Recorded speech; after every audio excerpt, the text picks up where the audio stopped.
Dagdag kaalaman po, masaya ho ba kayo kapag umuulan? Huwag po kayong kabahan ha, normal lang po yan.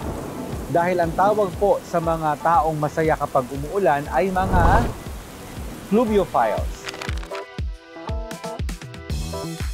Ang terminong ito ay nagmula sa Latin word na pluvia, na ibig sabihin ay ulan. At phile, na ibig sabihin ay mahilig sa. Pluviophile, mahilig sa ulan. Maraming dahilan kung bakit masaya ang mga pluviophiles kapag umuulan. Ang isa dyan ay yung tunog ng ulan nagpapakalma sa kanilang mga damdamin at nakakabawas ng stress. Isa pa, yung patak ng ulan para po yung musika sa kanilang mga pandinig na nagbibigay ng katahimikan. Ang isa pang dahilan ay dahil sa malamig na temperatura.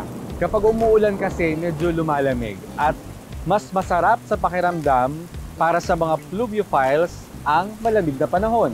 At wala silang iintindihin na init dahil nga malakas ang ulan at masaya sila. Pagkatapos naman ng ulan, sariwa ang hangin at nag-iiwan ng distinct na amoy na tinatawag na petrichor. Nako, gustong-gusto ng mga pluviophiles ang amoy na yan.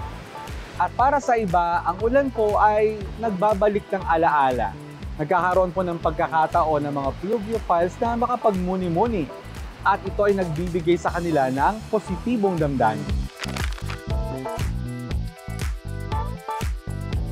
Sa kabuuan po, ang mga pluviophiles ay may natatanging kasiyahan at kaligayahan na nararamdaman tuwing umuulan. Sana po may natutuhan ko at laging tatandaan, mapalad po ang tao na nakakasumpong ng karunungan at ang tao na nagtatamo ng kaunawaan.